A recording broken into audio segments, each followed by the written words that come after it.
Hello, আপনাদের রান্নাঘর চ্যানেলে সকলকে স্বাগত জানাই। আমি আজকে মসুর ডালের বড়া বানিয়ে তোমাদের কাছে শেয়ার করব। আশা করি সকলেরই ভালো লাগবে। ভিডিওটা না টেনে সম্পূর্ণ দেখার অনুরোধ রইল। খুব সুন্দর একটা রেসিপি, গরম গরম ভাত দিয়ে খেতে খুবই ভালো লাগে। আমি 150 গ্রাম মসুর ডাল নিয়েছি, পালিশ ছাড়া ডাল নিয়েছি, একদম দেশি ছোট মসুর ডাল নিয়েছি। তোমরা চাইলে বড় মসুরি ডালও নিয়ে বানাতে পারো। ডালের ভেতর কয়েকটা গোটা মসুরি মিলানো আছে। আমি এগুলোকে খুঁটে বেছে পরিষ্কার করে নেব।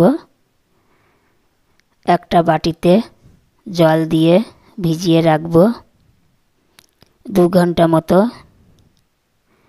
2 ঘন্টা পরে দেখো বন্ধুরা, ডালটা কত সুন্দর ভিজে বড় হয়েছে, একদম নরম হয়ে গেছে।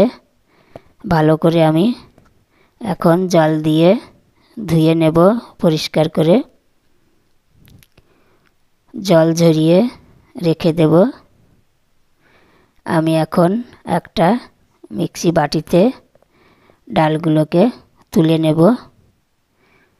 4-5টা কাঁচা লঙ্কা দেব। তোমরা যেমন ঝাল খাবে সেই পরিমাণে ঝাল ব্যবহার করবে। কয়েক টুকরো আদা দিয়ে দেব, কয়েক কোয়া রসুন দিয়ে দেব। মিক্সি মেশিনে পেস্ট বানিয়ে নেব।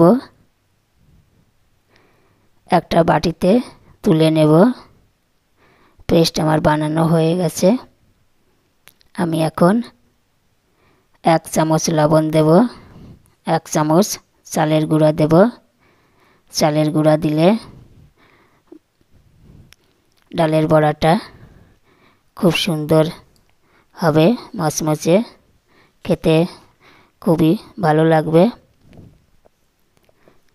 1 চামচ হলুদ দেব, 1 চামচ কালো জিরা দেব, 1 চামচ ভাজা মশলা দেব। ভাজা মশলা আমার কাছে আগে থেকেই তৈরি করা ছিল। সবগুলোকে আমি ভালোভাবে চামচ দিয়ে মিশিয়ে নেব। একটা গরম কড়াইতে সর্ষের তেল দেব। তোমরা মনে করলে রিফাইন তেলও দিয়ে ভাজতে পারো। তেলটা গরম হয়ে গেছে। ব্যাটারটা একদম মোটা টাইপের রাখতে হবে। আমি এখন একটু একটু করে ব্যাটার তেলের মধ্যে ছেড়ে দেব। এক পিঠ হয়ে গেলে অপর পিঠ